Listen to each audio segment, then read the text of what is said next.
Hi, guys. I want to continue filling you in on the things that happened last year. I've been looking over my news feed on social media, and I realized that when I came back from Peru, my very first mission trip, I never did kind of a follow up recap video. And right now is a really good time to do that because they are doing a fundraiser. The organization I worked with, they're doing a fundraiser, so I could give you more information and maybe it would inspire you to, get to know their organization and maybe donate. So, first off, we're gonna rewind to last year. It was about uh, two. It was about June 2019, and I I always have this like traveling bug. Like I just get itchy. Like I need to go travel. So that was happening around that time. And my husband and I were in a different part in our marriage. And I asked him if I could go on a mission trip, just do something for myself. I haven't ever gone on a trip by myself before. So I asked him and he said, yes, go ahead.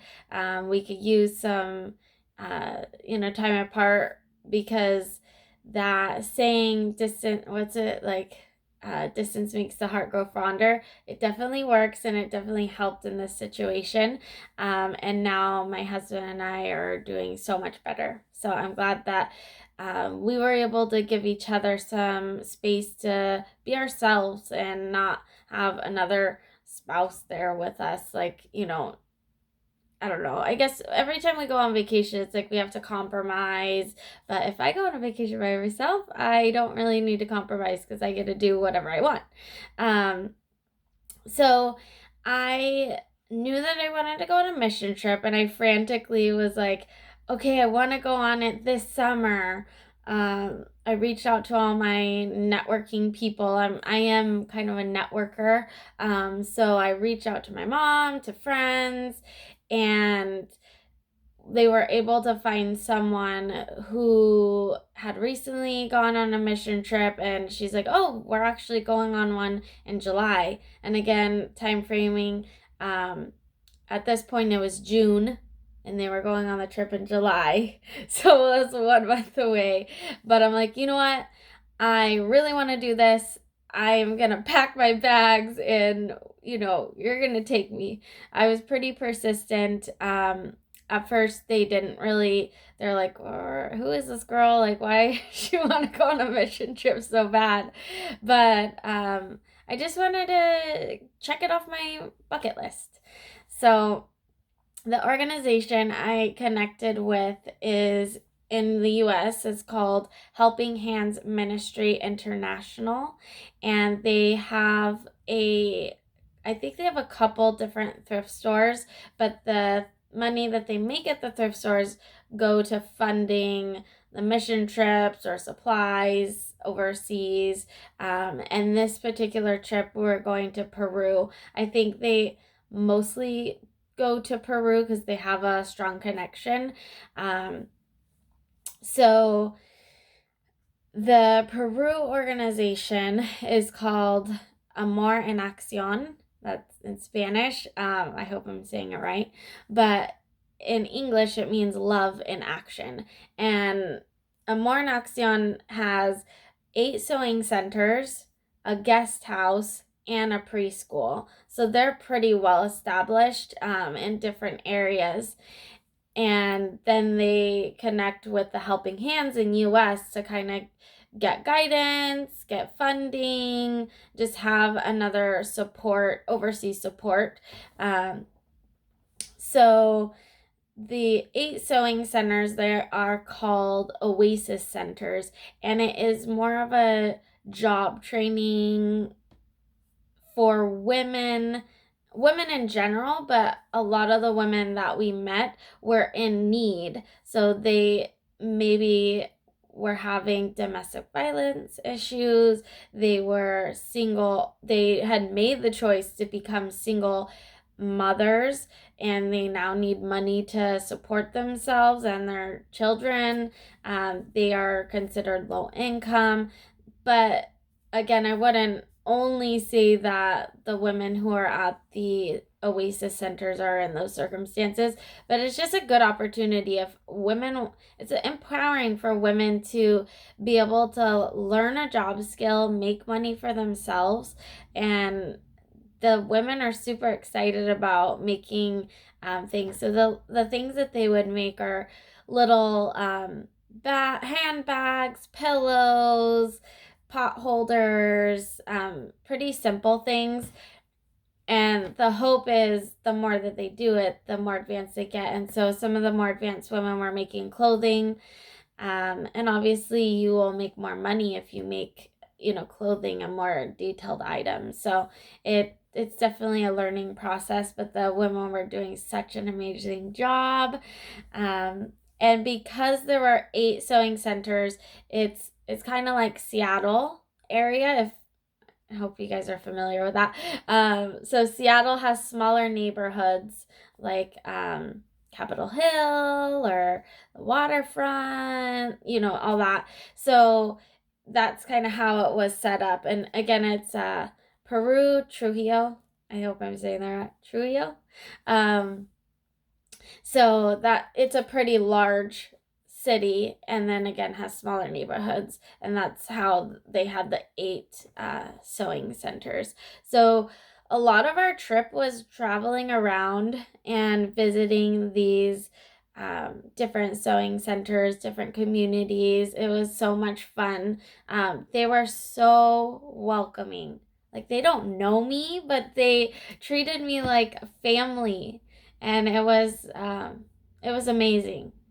Um, it definitely should give us lessons how we should treat others, of like, no matter if they're family or not, you treat them like family, you love them, you cater to them.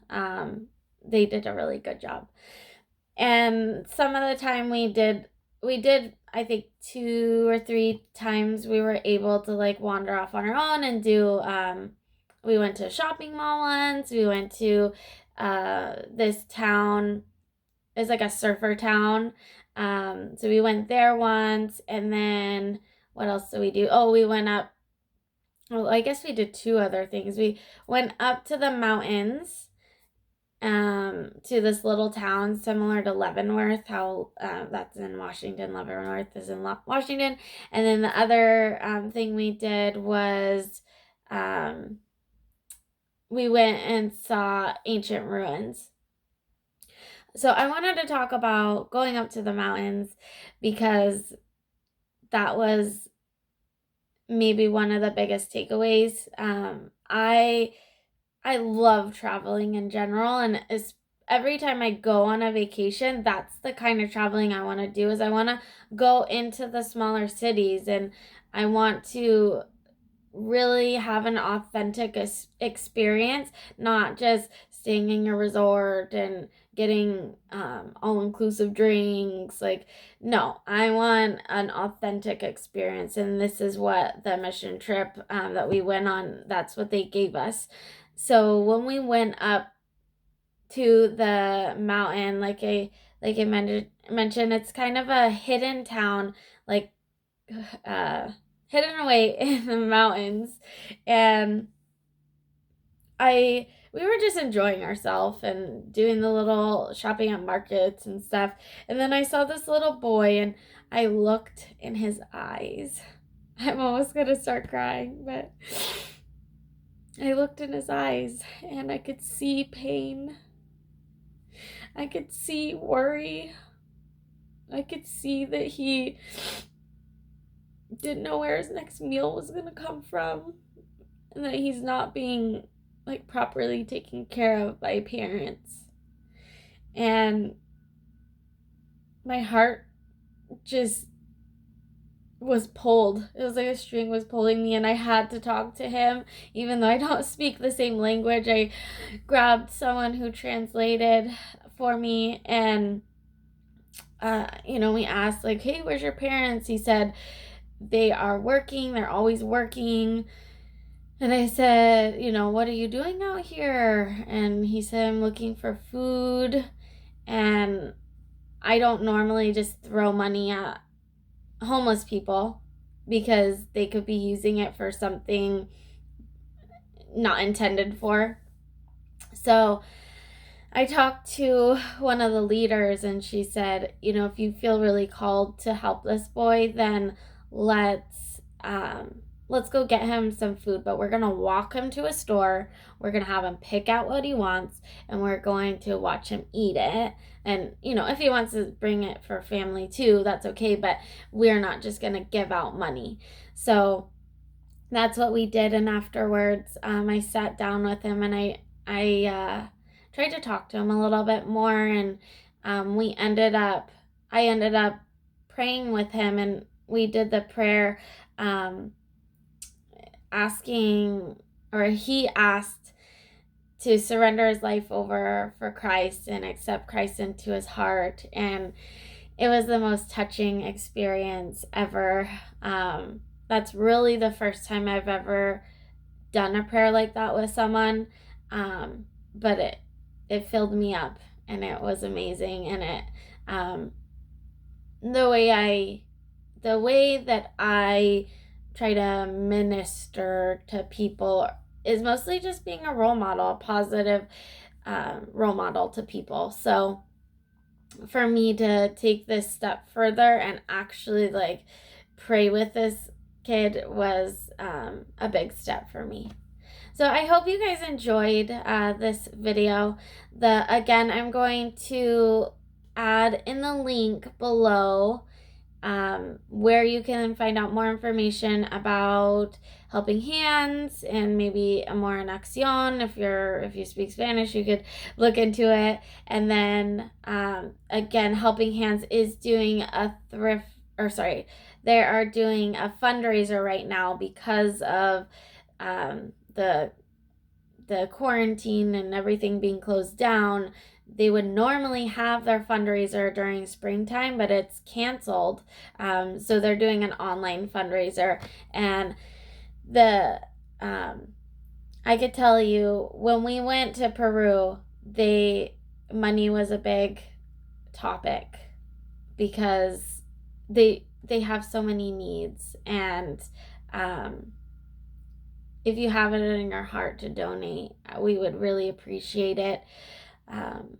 You have no idea how many people you can help with a small amount of money. Last thing I wanted to show you is at